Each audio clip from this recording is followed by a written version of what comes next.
C'était des grands frères qui avaient pour objectif de sortir les petits de la délinquance, qui avaient pour objectif de sortir les petits du nihilisme dans lequel ce système colonial aime pousser notre jeunesse à aller.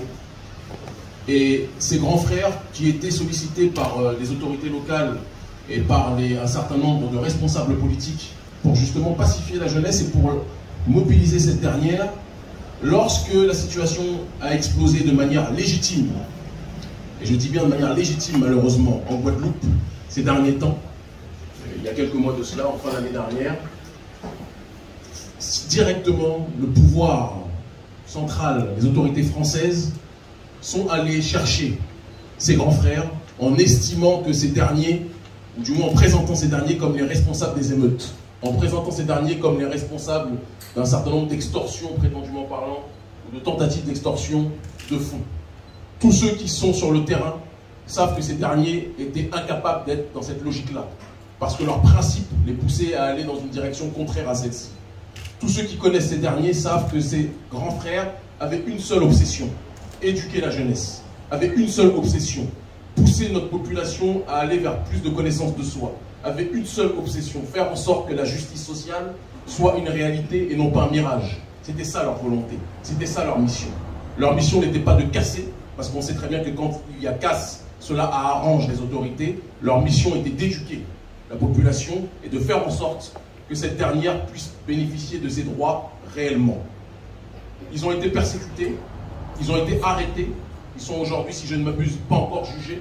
Les avocats vont en parler, les avocates vont en parler, et je demande à tous ceux qui nous regarderont de prêter une attention très grande sur ces sœurs qui sont présentes, qui font un travail malgré le harcèlement, malgré les pressions, d'accord? Parce que c'est une affaire extrêmement politique, elles tiennent debout, elles font un travail héroïque et courageux, et c'est important véritablement de le souligner, que ce soit Maître Borgia ou Maître Thémocrite, on vous remercie profondément pour votre dévotion sur ce dossier et sur votre activité de manière générale.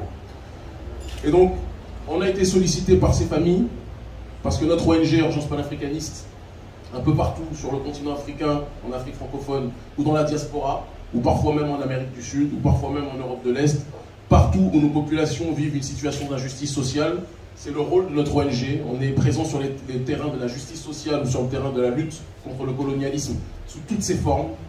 On est sollicité, lorsque nous sommes sollicités, nous nous déplaçons. Il va sans dire évidemment que lorsque nous avons accepté de venir apporter notre soutien aux familles dans le cadre de cette affaire, nous l'avons fait parce que nous savons évidemment que cette affaire n'est pas simplement une affaire d'arrestation de frères qui auraient commis soi-disant des délits.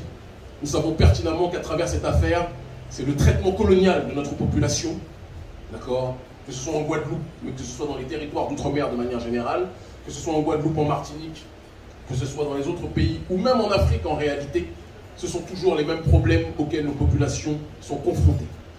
Et ces frères, à travers leur arrestation, il y a une volonté de bâillonner, de réduire au silence la critique du traitement colonial que connaît notre population ici en Guadeloupe ou ailleurs. Et c'est toujours la même logique de l'esclavagisme, la logique du colonialisme. Quand il y a des personnes qui ont trop conscience d'un certain nombre de problèmes, on essaie de les persécuter pour les présenter en exemple, pour que personne n'essaye de suivre leur exemple par la suite. Que personne ne croit qu'on est dans une affaire de délinquance. Je le dis à tous ceux qui nous regarderont, à tous ceux qui nous suivent par millions sur les réseaux sociaux, à tous ceux qui nous suivent dans les médias, à différents endroits dans le monde. Ce qui se passe là est une affaire éminemment politique. Quand on parle de l'arrestation des grands frères, on parle de la vie chère. Quand on parle de l'arrestation des grands frères, on parle du traitement criminel du chlordécone. Quand on parle de l'arrestation des grands frères, on parle de l'injustice sociale caractérisée sur les territoires guadeloupéens et sur les autres territoires. C'est important que l'on puisse le dire. Et quand il y a eu la colère l'année dernière par rapport à la question du pass vaccinal et de tout ce qui s'ensuit, certains pensaient qu'on pouvait réduire uniquement ces manifestations à cette seule problématique. Or, cette problématique-là, que ce soit du pass vaccinal ou des autres sujets évoqués, ne sont rien d'autre que les différentes branches d'un arbre qui est le traitement colonial que connaît notre peuple en Guadeloupe, comme à différents autres endroits où notre peuple est installé. Donc je ne vais pas monopoliser la parole, peut-être que les différents membres présents sur la table ont quelque chose à rajouter avant qu'on puisse passer peut-être à la séance des questions-réponses.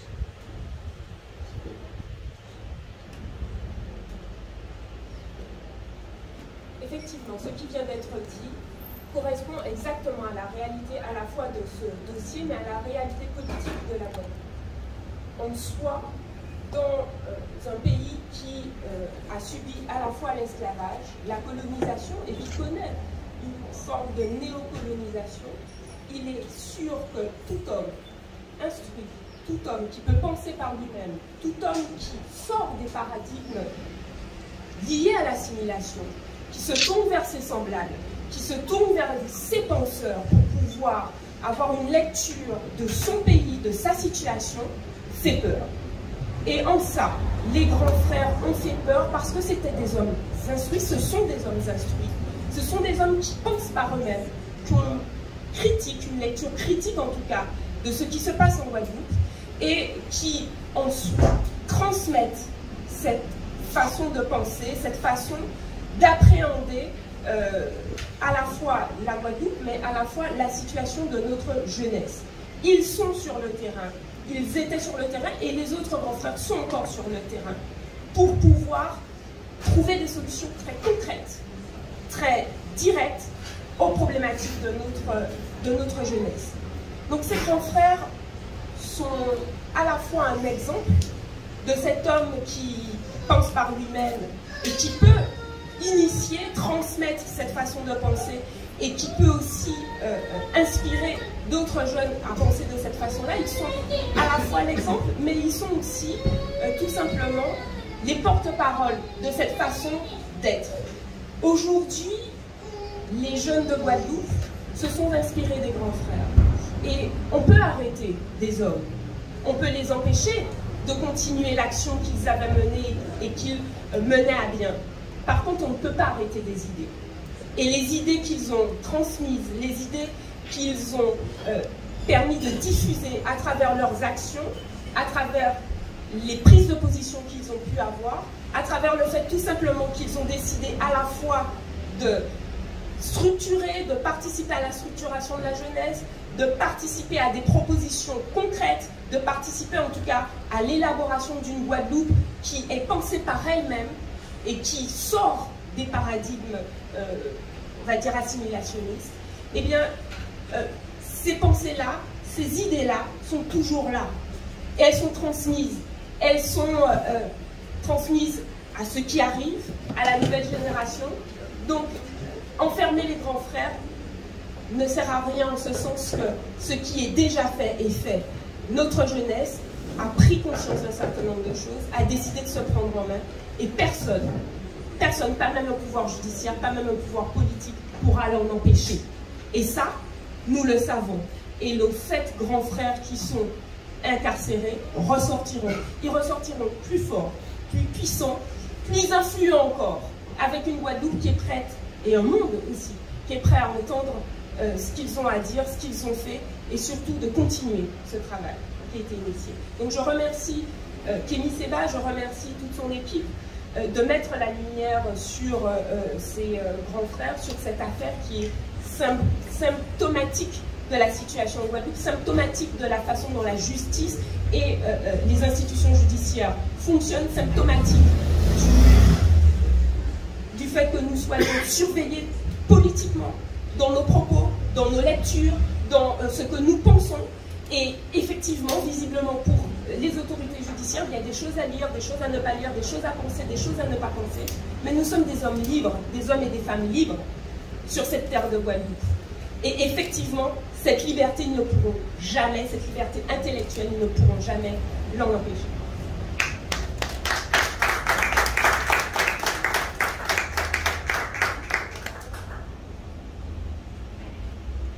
J'aurais 2 observations à faire concernant mon intervention qui est essentiellement juridique.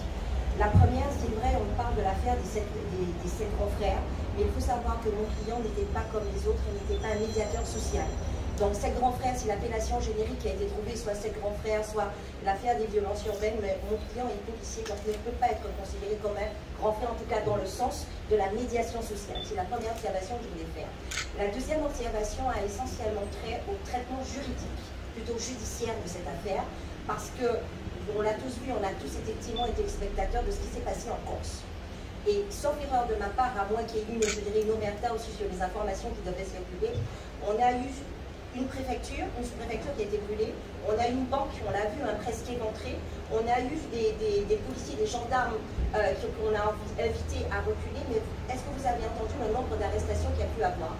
Vous les avez tous vus courir, vous les avez tous vus avec leur cocktail Molotov, je dirais habillés en noir, courir dans les rues, détruire un certain nombre de bâtiments, mais combien d'arrestations?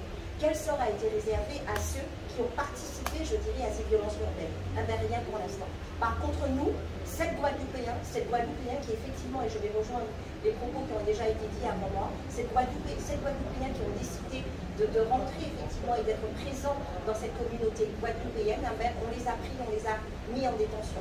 Donc pour moi, c'est vrai, certains pourraient les voir comme des héros, mais moi je les vois aujourd'hui comme 7 sacrifiés. 7 sacrifiés très certainement pour une promotion de certains, pour les élections des autres, bien évidemment on sait exactement ce à quoi je fais référence, mais en tout cas ce sont 7 hommes.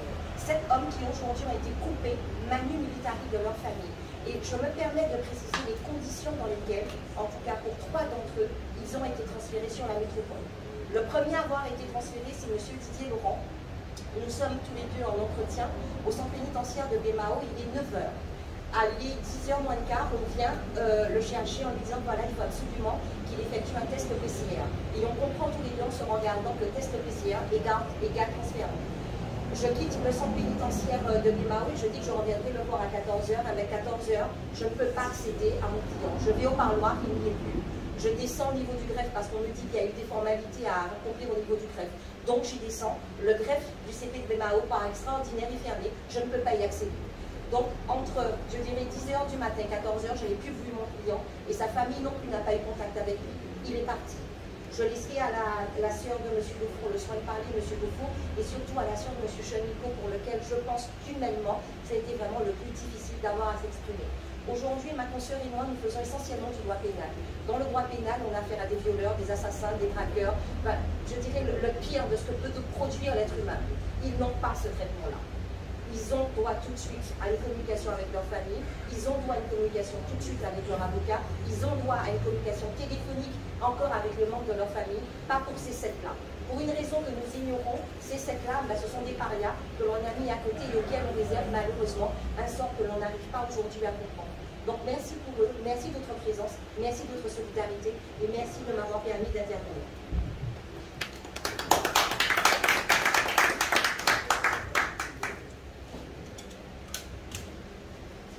Alors, comme l'avait déjà dit Kémy et Maître Bourjac, moi je suis la sœur de O'Neill. Alors, je vais faire comme je fais depuis le 21 janvier. Je dois me prêter à cet exercice qui n'est pas le mien à la base et pas celui non plus des autres parents qui n'ont pas l'habitude d'être en lumière, contrairement à ce qu'on pourrait penser. Et je commence toujours de la même façon, je vais les citer parce qu'ils ne sont pas là, mais nous sommes là pour les représenter. Donc, si vous permettez, je vais les citer. Moi, je peux me le permettre. Quand on parle de 7 grands frères, parce que c'est vrai que c'est une appellation qui a été choisie directement par le procureur et par la presse dès le départ, mais on a tendance à oublier que ce sont des êtres humains, ce sont des pères, ce sont des frères, ce sont des compagnons, ce sont des fils, ce sont des oncles. Et aujourd'hui, ce ne sont pas les 7 grands frères qui manquent à nous, famille, ce sont nos parents. Et ils ont un nom, ils ont une fonction dans nos vies, puisqu'ils ont tendance à parler de fonction, mais leur fonction, elle est amour chez nous. Et donc, je vais vous les citer pour ceux qui ne les connaissent pas. Quand on parle des 7 grands frères actuellement en Guadeloupe, on parle de Zébris, on parle de Boana, on parle de Didier, on parle de Bébé, on parle de Samuel, on parle d'O'Neill et on parle de Lilo. Ils ont été arrêtés le 17 janvier, incarcérés le 21 janvier. Le 30, à la fin de la semaine, ça fera 100 jours qu'on nous les a enlevés. Pour certains, dans des conditions dépassant l'entendement, où les droits de prévenus, de présumés, innocents, ils sont complètement bafoués. Depuis, et là je vais parler de mon frère, depuis qu'il a été incarcéré, nous n'avons aucun contact avec lui. Nous n'avons aucun contact avec lui. Il était en Guadeloupe, il était incarcéré à Basse-Terre. Nous n'avions, malgré toutes nos demandes de parloir, nous n'avons jamais pu lui rendre visite. Pas droit aux appels téléphoniques, pas droit au courrier. Nous avons su qu'il partait. Nous avons fait les démarches pour l'empêcher de quitter le territoire. Mais malheureusement, malgré toutes les actions de Maître Louis, il est quand même parti dans des conditions pour nous extrêmes, puisque, pour tout vous dire, on sait qu'il part, c'était quelques jours, mais je ne me rappelle plus de la date, il y a tellement de... Il est transféré, en fait, on sait qu'il va être transféré, donc on a une réaction humaine, on se dit qu'on va être là-bas, même si on ne peut pas le voir, même si ça fait bientôt 2 mois qu'on n'a pas accès à lui.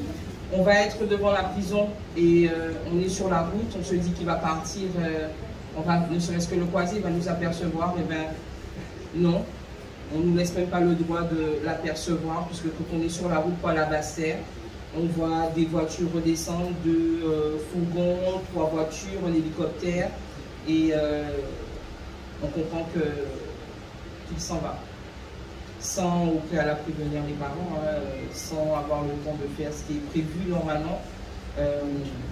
Et depuis, ben, on n'a plus de nouvelles. Il a été, alors ça aurait été tellement facile de le mettre, de le transférer en région parisienne, puisqu'on sait bien que c'est un peu le poumon et que pour nous, parents antillais, loin de la métropole, c'est un peu plus facile quand ils sont en banlieue. Ben non, mon frère il est à Moulin-User, du côté de Lyon, et encore, je vous dis Lyon, mais moi je ne connais pas, donc je n'irai pas plus loin dans mon explication. Et depuis, pareil, pas d'appel téléphonique, pas de... Alors oui, on a parloir. On a eu un parloir quand il était déjà transféré, on a eu l'autorisation de le visiter à Basse-Terre quand il a été transféré à Moulin-User. Voilà, c'est la réponse qu'on a eue, donc on espère pouvoir partir bientôt. Mais on n'en est pas encore là et on attend, on est encore sans nouvelles, mais on n'est pas, je ne suis pas la seule.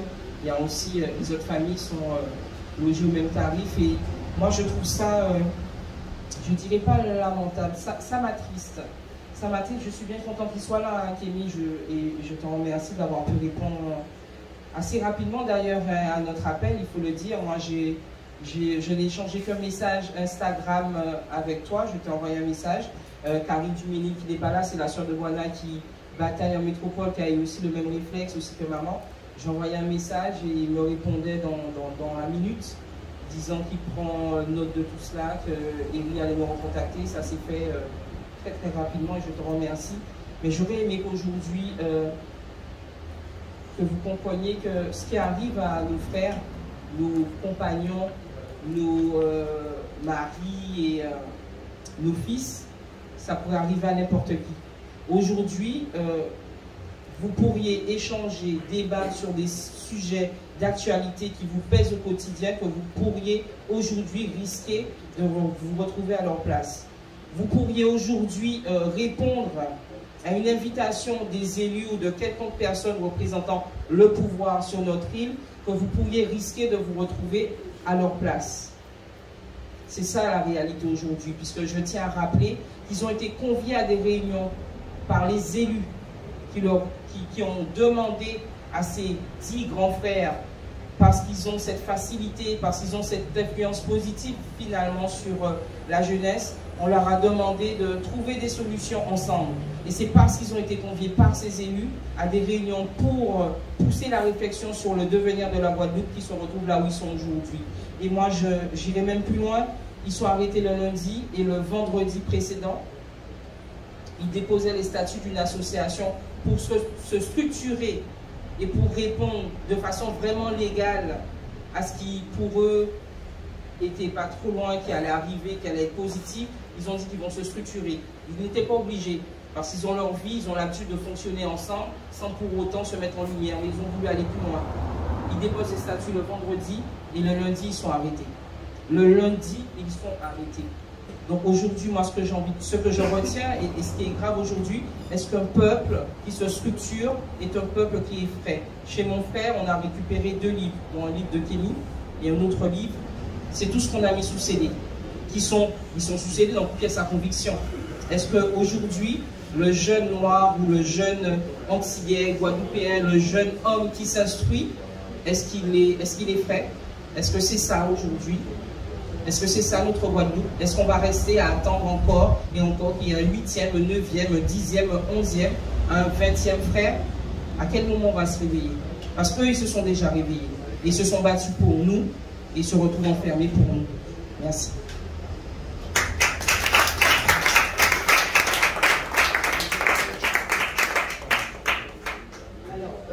Moi, je suis la sœur jumelle de Lilo, donc je vais vous expliquer en fait la manière dont il a été transféré. Alors, nous avons reçu l'acceptation pour le parloir le mercredi, donc le jour où il a été transféré. Le lendemain, je me rends au parloir avec ma mère, toute confiante, contente, pour prendre rendez-vous. Donc, arrivé au niveau de l'accueil, donc il nous a été dit que non, on ne le trouve pas, en cherchant avec le numéro d'écrou, on ne le retrouve pas. Donc, après des recherches, donc l'agent à l'accueil nous dit il est parti hier. Il est parti hier à Aix-en-Provence. Et voilà, donc c'était très compliqué. Ma mère s'est effondrée. Moi, franchement, j'étais mal, j'étais pas bien. Et donc, ensuite, donc ce qui nous était dit, en arrivant là-bas, donc j'ai reçu un appel de service de probation. Donc, il était transféré, en fait, sans vêtements, sans rien. Il est arrivé avec juste le t-shirt et pantalon et chaussures qu'il avait sur lui, et il n'avait rien du tout. Donc nous n'avons pas de famille en fait en métropole à Aix-en-Provence. Donc comment faire pour lui faire parvenir des vêtements? Comment faire? Donc j'ai dû appeler pas mal de personnes. Finalement on a retrouvé quelqu'un sur Montpellier qui a pu lui ramener un sac, mais franchement j'étais choquée. Là, jusqu'à présent, je suis choquée par cette situation. Donc, du coup, on espère pouvoir y aller.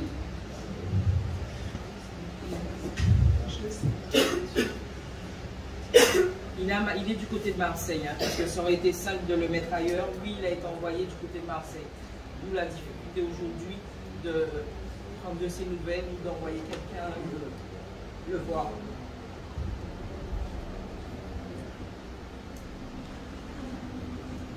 Et donc, après le tir de l'avocat, donc les raisons du transfert, donc c'est qu'il était en situation d'isolement, soi-disant à Bémao. Donc le garde des Sceaux, lui, il a préféré, monsieur Dupond-Moretti, il a préféré le transférer dans une prison en métropole pour lui sortir de cette situation d'isolement. Or là, aujourd'hui, il se trouve toujours en situation d'isolement. Ça fait donc, ça fait à peu près, oui, 29 jours. Donc, moi, on m'a dit qu'il restera à peu près un mois dans ce quartier d'isolement. Donc là, moi, je comprends pas. Nous ne comprenons pas et là, voilà, je laisse la parole à monsieur Dumont.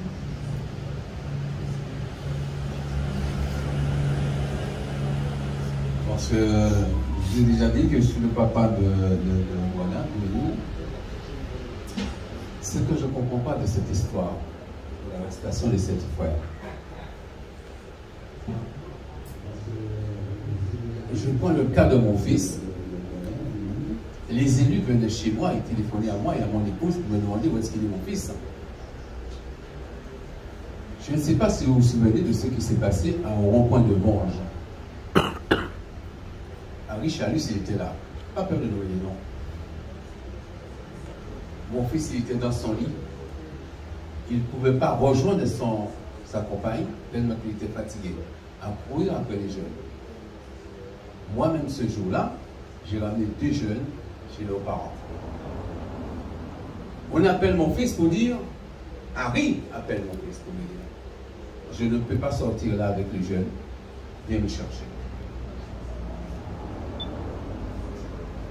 Ce même Henri Chalus, il était sous les ombres, a dit tout simplement, si ce n'était pas Moana, je ne serais jamais meilleur à Benao. Vous savez pourquoi? Eh bien, le bas de mon pavillon, c'est là que mon fils faisait des réunions avec les jeunes. En disant à ces jeunes-là de ne pas voter, c'est de plonger la Guadeloupe de l'autre côté de la barrière. Allez voter. Henri Chalus vous a demandé de voter pour lui. Je serai derrière cette affaire-là pour les emplois. Et il n'a pas arrêté. Messieurs, dames, si vous voyez le nombre de personnes qui défilent chez nous pour qu'ils nous disent je ne comprends pas, y compris une dame que son fils est décédé à Saint-Martin, elle ne savait pas quoi faire. Elle est venue chez nous chercher mon fils. Il a été au pont funèbre. Cherche-le, il a dit voilà votre fils. Quand on a arrêté mon fils sous des barrages, la question que je me pose, est-ce que c'était leur rôle à eux, c'est cette fois qu'on l'a arrêté? C'était pas leur rôle à eux. C'était le travail de la police, c'était le travail de la gendarmerie, c'était le travail des assistances sociales, c'est le travail aussi des élus. Un élu,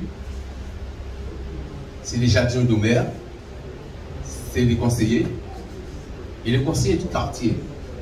C'était à eux de relever ce que notre avocat est obligé de défendre maintenant. Mais moi je dis ce sont des salauds. La France peut-être nous fait des misères. C'est beaucoup plus criminel ce que les élus nous font maintenant.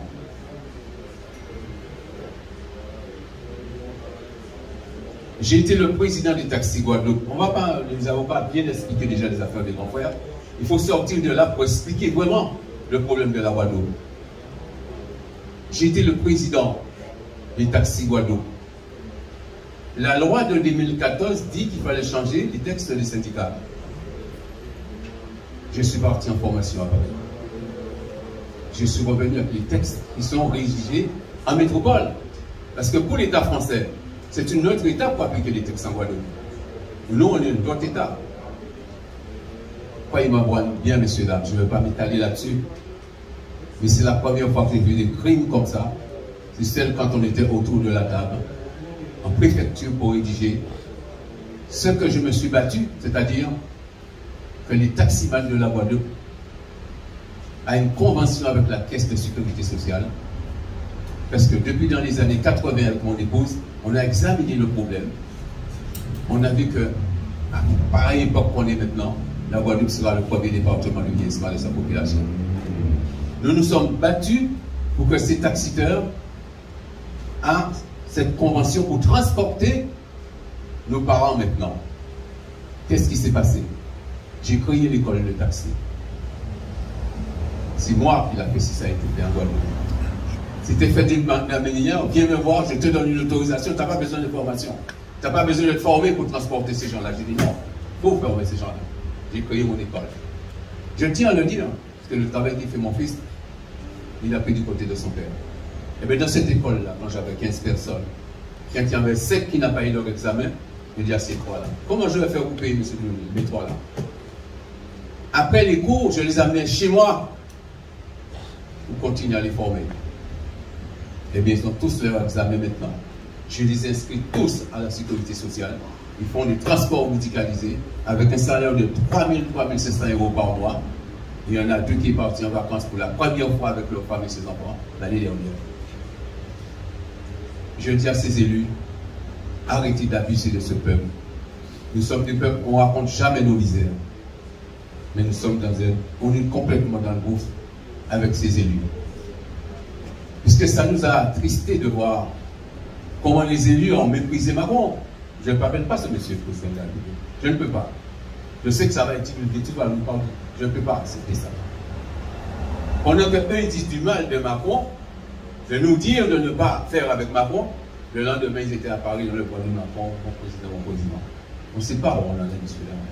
Il faut comprendre les Guadeloupéens. Ce n'est pas un problème politique. Ce n'est plus un problème de politique, c'est un problème de crime contre un peuple. Je vais m'expliquer quelques secondes sur le chlordécone. Je ne peux pas ne pas parler de ça partout en Haïti. Si le chlordécone est arrivé en Guadeloupe, est-ce que c'est le peuple guadeloupéen qui était là pour faire empêcher cette chlordécone d'entrer en Guadeloupe? Est-ce que c'est nos avocats? Non. C'est l'État français qui devait mettre une barrière au niveau de la barrière, ce qu'on appelle la frontière de la Guadeloupe. Un avion comme un bateau. Donc, ce n'est pas les Guadeloupéens qui ont amené cette chlordécone en Guadeloupe. Il a fallu que l'État français prenne ses responsabilités sur le chlordécone. Là, c'est prescrit. Mais c'est prescrit avec quoi? C'est prescrit, il est incapable de nous dire à quel endroit on peut cultiver pour donner à manger à nos frères. Eh bien, ils sont en train de continuer à cultiver dans les terres empoisonnés, ils viennent nous vendre. Ce n'est pas de leur faute, ils ne savent pas où. C'est ça qu'on mange. C'est quelque chose qui est monté de toutes pièces. L'eau qu'on mange, le pain qu'on mange, il est fait avec quelle eau? L'eau qui coule dans le robinet. Et tout récemment, quelqu'un est venu ici de nous dire l'eau est encore empoisonnée. Le rhum, le petit punch qu'on boit, il est fait avec quelle eau? L'eau qui coule dans le robinet, celui-là. Et pourquoi M. Macron nous dit que c'est presque... Comment vous ne voulez pas que les Guadeloupéens ont voté Marine Le Pen? Ils n'ont pas voté Marine Le Pen, comment il s'est permis de dire. Il faut s'en occuper des Guadeloupéens parce qu'on a voté Le Pen. On n'a pas voté Le Pen pour la politique. Il faut sanctionner ce qu'on nous fait là. On est dans le gouffre. Vous en avez plus de 65% des Guadeloupéens qui vivent en indivision. On ne peut pas partager nos terres. On a fait tout. On a vu avec nos avocats. On a vu avec tout le monde. 27 années, je me bats pour faire le partage de mes parents. On n'arrive pas. Tous les papiers sur le bureau du notaire, eh bien, ça n'avance pas. Est-ce que là aussi, il n'y a pas un moment que nos enfants disent que nous sommes obligés de descendre dans la rue pour aller chercher cette partage, on a besoin de faire notre maison. Et on se permet de nous dire, la banane, bon, vous avez pris la banane, c'est le chlordécone. Bon, matière première, c'est le tourisme. Je viens de vous dire que j'ai préparé cet accident. Mais qu'est-ce que l'État français m'a donné dans cette formation? Ils ont, messieurs, dames, une semaine de cours d'anglais pour aller transporter les touristes qui viennent à Guadeloupe. C'est honteux de la part de l'État français. C'est honteux de la chambre de métier qui marche que pour faire de l'argent. Partout, on fait de l'argent sur le dos des Guadeloupéens. Alors, je me bats pour que ces taxiteurs entrent au bord, mais ils ne peuvent pas, parce qu'on dit, mais tu ne parles pas l'anglais, comment tu vas faire pour transporter nos clients? Qu'est-ce qui manque à l'État français de mettre en place? Je ne parle pas de l'État français, les élus. Revenons 2 secondes sur les élus. Revenons 2 secondes. Ces élèves-là, ils ont passé les cours avec nous. Quelle misère pour que les élus délivrent ce qu'on appelle l'ADS, l'autorisation des stationnements sur la voie publique. Ils ne les donnent pas, monsieur, à l'heure actuelle que je vous donne. Ils parlent de l'ancien texte avant 2014. Ce qui fait que nous, les taximens sont là avec le diplôme. Les élus ne délivrent pas ces autorisations. Eh bien, on a une chaîne de clandestinité. Et c'est là qu'on les traite de clandestins. Vous voyez le chemin qui vient de faire 3 000 € pour passer l'école. Ils sont là à attendre les élus. Ils disent, tu es la famille de qui? On lui donne l'autorisation. Moi, je répète la famille. Les diplômes qui viennent passer. Je ne vais pas aller plus loin. Il y a beaucoup de choses à dire encore. Mais nous, les Guadeloupéens, ce que je peux dire à l'État français, on ne va pas casser la Guadeloupe. L'aile de papillon est dessus. On ne va pas casser cette aile de papillon pour personne. Ce qu'il attend, c'est pour qu'on descende dans la rue, pour se battre entre nous. Le nombre de clandestinité des personnes sans papier qu'il a mis en Guadeloupe, il pense qu'on va couper la tête de ces personnes-là. Non. Non. On ne sait plus faire ces choses-là. Ces personnes-là qui sont là, ils ont étudié suffisamment la loi pour qu'ils nous accompagnent. Eux ou notre avocat. Mais on ne va pas faire ce qu'on a envie, qu'on descend dans la rue et tuer nos frères et sœurs. Merci à ceux qui font les grands frères. Nous n'allons pas vous laisser tomber. Croyez-moi bien, à mon âge, j'ai une très belle âge, ne regardez pas mon visage, mais le cerveau, il a 14 ans. je vais continuer à me battre avec les enfants, avec toute l'équipe qui est à côté de nous. La seule chose que je vous dis, je ne peux pas rester longtemps debout sur mes jambes. J'ai commencé à travailler à l'âge de 14 ans, je pensais déjà à mes enfants qui n'étaient pas arrivés. À 17 ans, j'avais déjà une maison de 5 pièces. À l'heure actuelle, j'ai toujours dit à mes enfants à l'âge de 70 ans, je ne touche à rien. Frédéric Duménil et Karine Duménil, c'est eux qui gèrent tout. Le carte bleue, ils l'ont. S'ils ont ça, c'est qu'on lui a donné l'éducation qu'il fallait donner. Merci beaucoup de m'avoir écouté. Je vous remercie.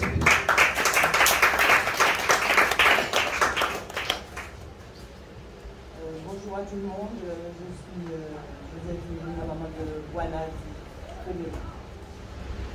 De toute façon, on se retrouve là aujourd'hui grâce à monsieur Kémy Seba, qui est très gentil et qui est venu nous voir pour parler des grands frères. Pour les 7 frères qui ont été emprisonnés. Pour quelle raison, on ne sait pas. Qu'est-ce qu'ils ont fait, je ne sais pas. Mais ils ont été emprisonnés, ils ont été envoyés, quelques-uns parmi eux ont été envoyés en métropole, mon fils parmi tous ces gens-là, sans nous avertir, sans rien nous dire. Finalement, Frédéric, pour moi c'est mon fils, c'est un gentil garçon, il fait tout pour tout le monde, il fait même pour les autres avant de faire pour lui. Il a 5 enfants. Il s'occupe de ses enfants comme un papa, comme tous les papas de ce monde. Aujourd'hui, il est empoisonné, il ne peut pas faire face à ses responsabilités. Il ne peut pas faire face à ses responsabilités, il ne peut pas s'occuper de ses enfants, il ne peut pas voir sa famille.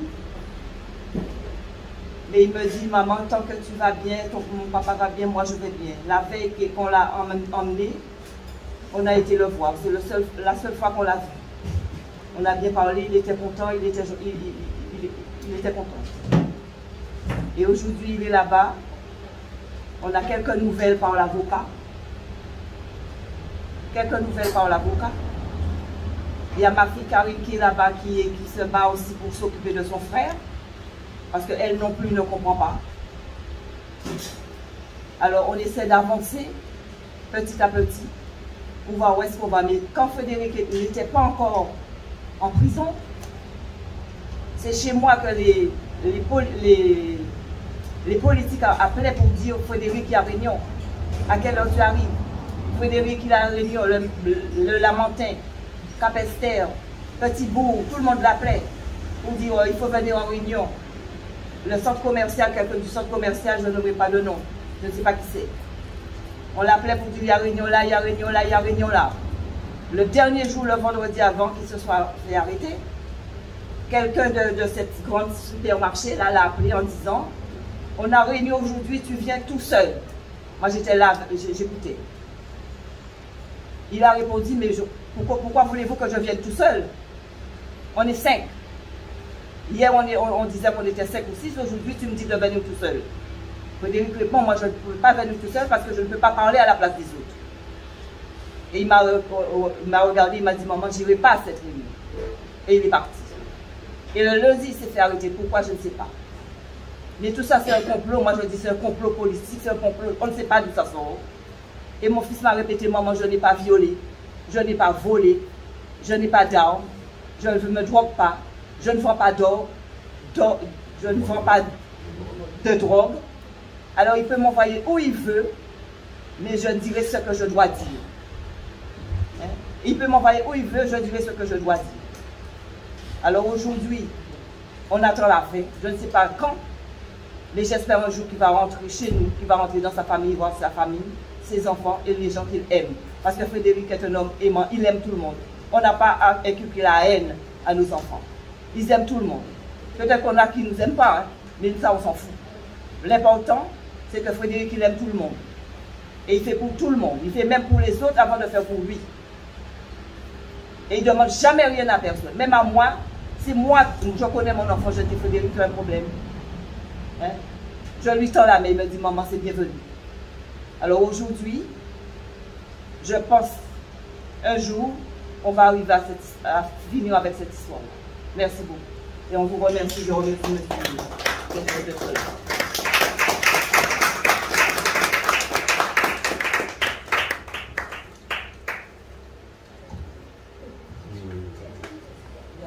Maître Louis, l'avocat de Noël, qui est là, de O'Neill. Juste pour dire aussi que les grands frères, c'est 26 ou 27 enfants. Donc au-delà du drame humain d'hommes qui est en train de se jouer, ce sont des drames familiaux qui sont en train de se jouer, ce sont des drames financiers, parce que tous ces 7 frères étaient insérés. Ils n'avaient pas besoin d'être réinsérés, parce qu'on parle beaucoup de peut-être qu'ils y allaient pour gagner quelque chose. Ils n'avaient pas besoin d'être réinsérés parce qu'ils étaient insérés. Pour certains, oui. Alors oui, il y en a qui ont, je ne dirais pas des casseroles, puisqu'ils ont payé leur dette à la société, mais ils étaient insérés déjà. Ils n'attendaient rien de qui que ce soit. S'ils l'ont fait, c'est pour nous. Et ce sont des drames professionnels qui sont en train de se jouer, puisque là, ça fera 100 jours à la fin de la semaine, qui sont loin de leur famille, mais loin de leur métier. Donc, ils finiront bien par sentir, on en est sûr, mais qui sera là à ce moment-là? Est-ce qu'on leur rendra ce qu'on leur a volé? Puisque pour moi, c'est du vol. C'est un drame familial, puisque les enfants, moi j'ai ma nièce, mes 2 nièces qui cherchent papa. C'est 2 ans et demi et 6 mois quand il est parti. Pour Boana, son petit garçon, il a 3 ans et demi. À 6 h du matin, quand on vient casser chez eux, je me permets à M. Dumini, on arrive en force et qu'on demande oui, où sont les armes, parce qu'on avait l'impression qu'ils arrivaient chez un grand bandit, et le petit père de 3 ans et demi qui va chercher son fusil laser, son fusil à eau, qui dit voilà les armes. 3 ans et demi. Le drame familial, le drame psychologique qui est en train de se jouer. Qui va payer pour ça si ce n'est les grands frères et leur propre famille? Je vais laisser la parole à Maître Louis. Merci Jessica, mais je crois que tu as vraiment tout dit.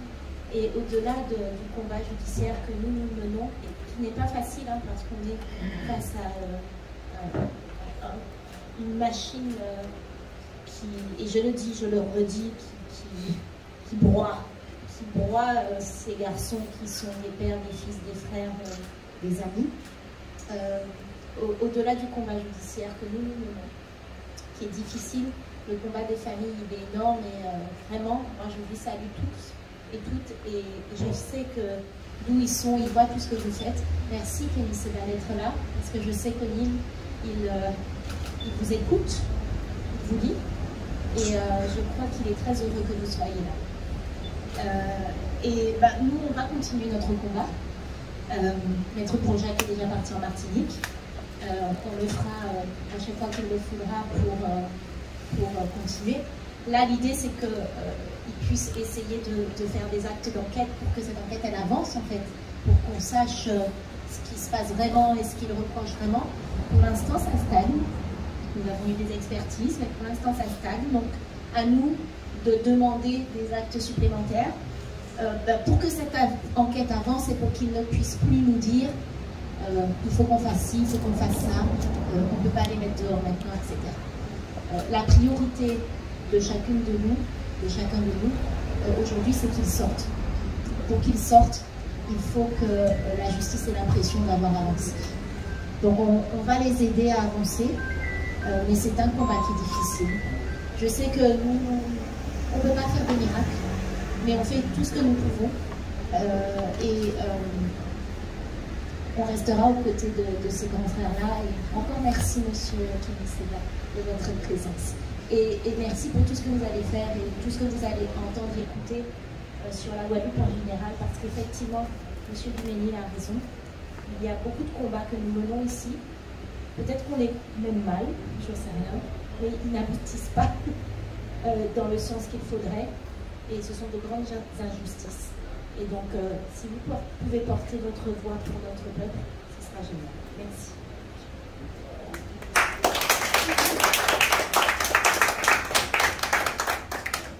Suite aux propos extrêmement importants qui ont été tenus par chacune et chacun, je ne vais pas monopoliser la parole, peut-être que certains médias ont des questions à poser. Je dirais simplement en guise de conclusion pour cette première partie de la conférence de presse, je m'adresserai directement aux autorités à travers ce propos.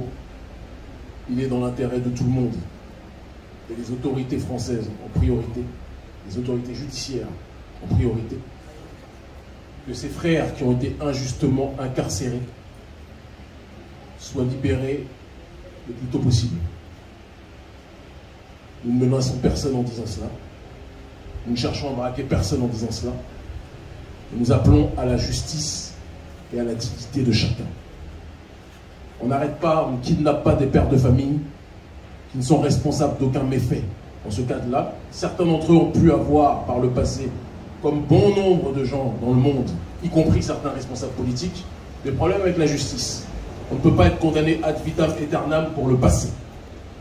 Ce qui compte, c'est que chacun soit jugé pour le présent. Et dans ce présent-là, ces frères-là éduquent la jeunesse, pour la plupart d'entre eux, et sont dans une dynamique de faire avancer la Guadeloupe.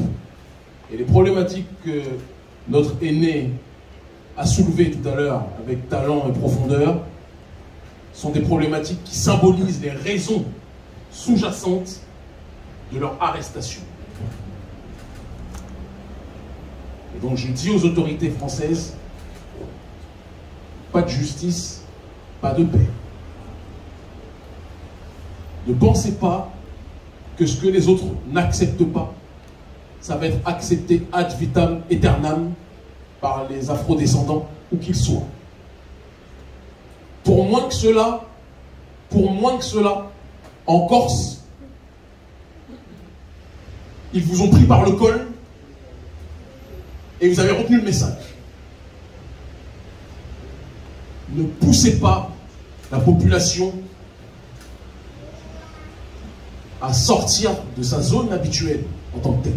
Rendez justice sur tous les terrains et tous les secteurs d'activité qui frappent le peuple guadeloupéen. Cristallisé et matérialisé par l'arrestation de ses frères dignes, de ses époux dignes, de ses amis dignes, de ces gens qui ne demandent rien d'autre que leur respect pour leur population. Voilà ce que j'ai à dire en guise de conclusion pour cette première partie. Merci infiniment.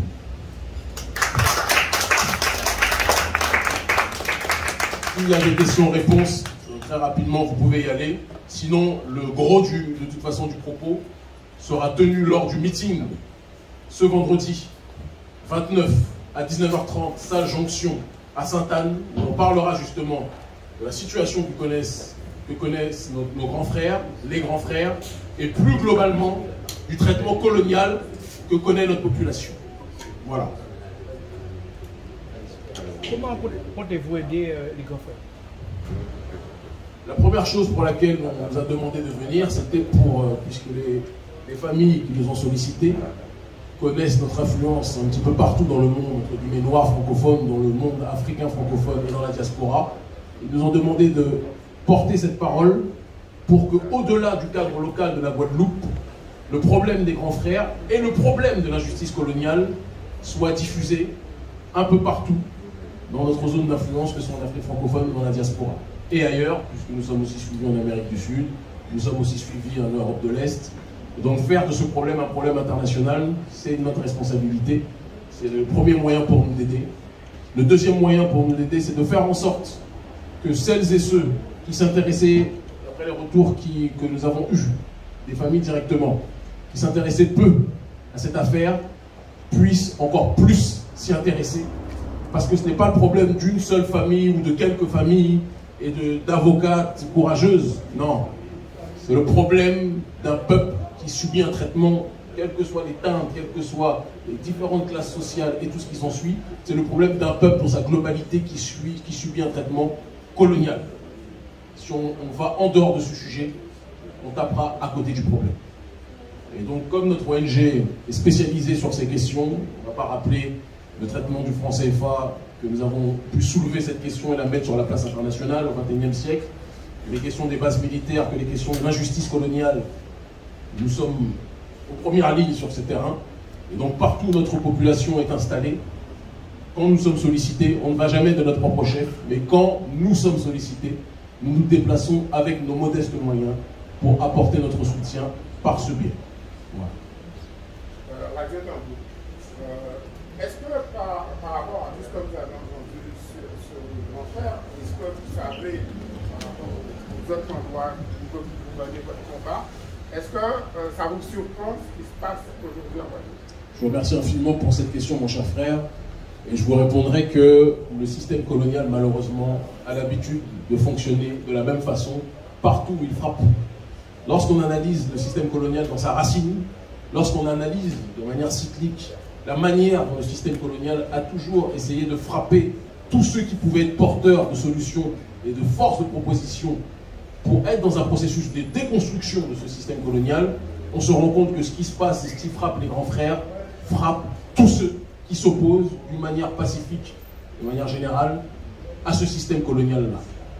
Et pour avoir parlé à un certain nombre de reprises avec certains des frères qui ont été arrêtés, on leur avoir parlé même avant leur arrestation, pour certains d'entre eux, ces frères avaient très bien compris l'injustice coloniale et le système de prédation et de domination qui asphyxie notre population profondément, ici en Guadeloupe, mais aussi en Martinique, aussi en Guyane, à d'autres endroits, et en Afrique francophone, dans une autre sphère, dans une autre démarche aussi, de manière générale.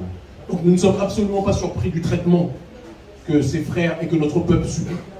Et nous pensons que, à problème global, il faut être dans une logique de donner une réponse globale, tout en étant en adéquation avec les problématiques locales, parce que chacun a aussi ses spécificités. Le contexte guadeloupéen est spécial, et c'est pour cette raison que nous nous appuyons évidemment en priorité sur les familles, d'accord, et sur leur ressenti. C'était important pour qu'elles puissent s'exprimer sur ce qui se passe, mais que nous avançons aussi, et ça sera le cas lors du meeting de ce vendredi, nous avançons aussi avec les mouvements souverainistes guadeloupéens, parce que c'est une réponse générale et une réponse solidaire qui doit être apportée sur un problème qui nous touche tous et toutes. Voilà. Une deuxième question, qu'est-ce que ça vous inspire le fait que votre livre soit une pièce à conviction? Nous ne sommes pas surpris, dans le sens où nous savons que pour le pouvoir central colonial, dès qu'on prononce notre nom, on rentre dans l'hystérie politique et on rentre dans la diabolisation. Ça ne fait que confirmer que malheureusement, le système français aime le noir quand il tape dans le ballon, aime le noir, aime le nègre quand il chante, quand il danse, mais quand il pousse à la réflexion, quand il pousse à la déconstruction d'un système de prédation, là, ce noir devient problématique. Eh bien, ce qui est problématique pour les uns, à mon sens, sera salvateur pour d'autres.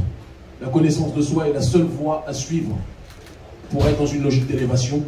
Nous ne prenons en aucun cas la violence, nous ne prenons en aucun cas l'aide vis-à-vis d'autres forces politiques. La seule force politique pour nous qui peut apporter un changement pour nos populations, c'est la force politique issue de notre peuple en priorité. Et donc nous croyons profondément qu'une solution endogène se devra d'être trouvée. Et quand on dit endogène, on parle de l'endogénéité dans sa globalité, c'est-à-dire les afrodescendants et les Africains aussi, d'accord, sur les problèmes qui nous touchent tous. Certains m'ont demandé avant d'arriver ce que nous pensions. Là, je grille l'appareil à certains qui nous ont posé la question auparavant, qui nous la poseront peut-être tout à l'heure, ce que nous pensions du vote Le Pen ou du vote Mélenchon pour certains. En ce qui nous concerne, l'ONG Urgence panafricaniste, nous ne croyons ni en l'un ni en l'autre, que ce soit très clair.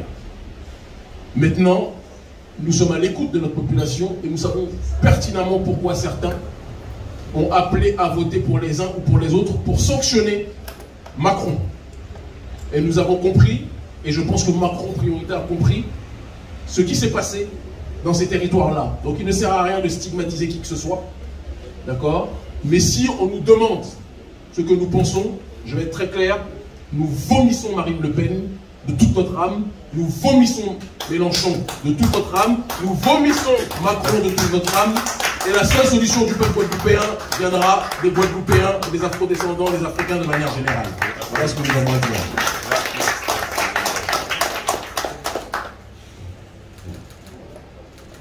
Désolé pour les mélenchonistes ou les marinistes, mais on dit ce qu'on pense.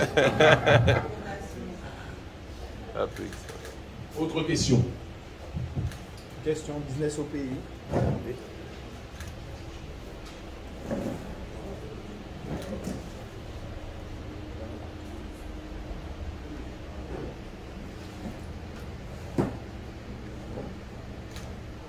Quel conseil vous donneriez au peuple guadeloupéen, martiniquais, guyanais, pour qu'ils puissent se développer et en fait, sortir un peu du système français qui nous étudie?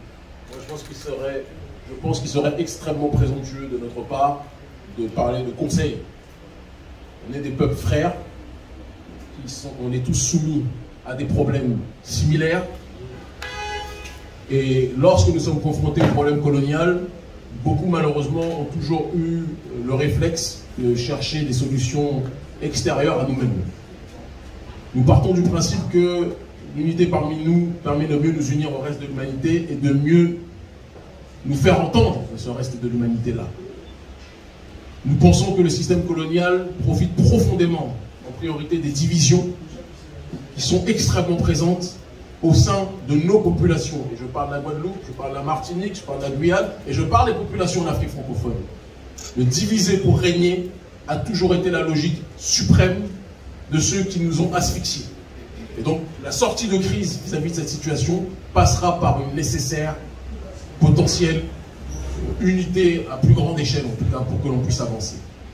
Le reste, on a un meeting, il n'est pas question de faire le meeting maintenant. Hein. Beaucoup de gens ont un certain programme, nous-mêmes aussi. Je ne vais pas développer sur les diverses solutions, elles seront exposées lors du meeting ce vendredi à Salle-Jonction, à Sainte-Anne. Elles sont multiples. Ça sera des propositions, pas des conseils, et ça sera des propositions en adéquation avec les réflexions que nous entendons, que nous recevons des acteurs locaux qui sont les plus à même. C'est très important de le dire aussi, parce qu'il faut qu'on soit dans la logique de la responsabilité partagée, d'accord? On doit s'en sortir entre nous. Ça ne veut pas dire qu'on exclut les autres.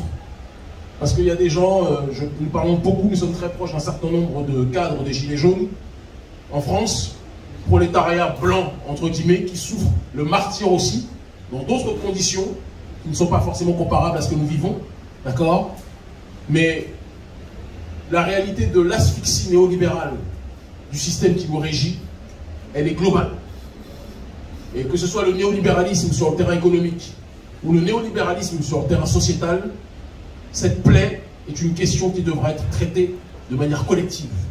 Et nous avons un certain nombre de propositions par rapport à la manière dont nous travaillons sur le continent africain sur ces questions. On est en train d'obtenir, à l'heure actuelle, dans un certain nombre de pays, en travaillant de concert avec d'autres structures sur place, des résultats. Ceux qui connaissent notre ONG, le travail que nous effectuons sur le terrain, savent que ce soit au Mali, que ce soit au Burkina Faso, que ce soit en République centrafricaine, que ce soit en Guinée, ce que le fruit de notre travail a créé. En termes de changement structurel, même si cela déplaît au pouvoir colonial, il va sans dire qu'il y a des changements profonds et drastiques qui sont en train de s'opérer. Petit à petit, mais c'est en train de s'opérer. Et nous pensons que ce que nous avons pu faire en Afrique francophone, on peut partager ces expériences et on le fera dans le cadre du meeting, d'accord, avec nos frères et sœurs présents ici, qui font, je le répète, un travail extraordinaire. Et je répète, nous ne venons pas que l'on soit quand même un minimum pudique et digne. Nous ne venons pas en porteurs de solutions messianiques. Nous venons en associés vis-à-vis de ceux qui mènent ce combat, eux aussi, sur le terrain comme nous le faisons aux 4 coins du monde. Voilà ce que l'on peut dire en réponse à votre question. Merci. S'il n'y a pas d'autres questions, s'il y a d'autres questions, allez-y. Sinon, on va clôturer la conférence de presse. Pas d'autres questions? On vous remercie infiniment pour votre présence. On vous donne rendez-vous. Tu voulais prendre la parole? Ok. D'accord, mon frère. On vous donne rendez-vous ce vendredi, 19h30, salle Jonction à Sainte-Anne, pour ce meeting qui portera évidemment sur le traitement que connaît un certain nombre d'entre nous en Guadeloupe et ailleurs, sur le traitement des grands frères et sur la notion du processus colonial qui frappe avec la plus grande violence notre population en Guadeloupe, mais aussi à d'autres endroits où nos peuples sont installés. On vous donne rendez-vous ce vendredi, 19h30, salle Jonction, d'accord, à Sainte-Anne. Et je répète, pour certains manipulateurs, parce qu'ils existent, qui ont voulu créer une connexion de fils qui n'avait pas lieu d'être, en disant Marine Le Pen, il y a eu un gros vote, Kémy Séba vient, comme Kémy Séba est un nationaliste noir ou un panafricaniste, il soutiendrait Le Pen.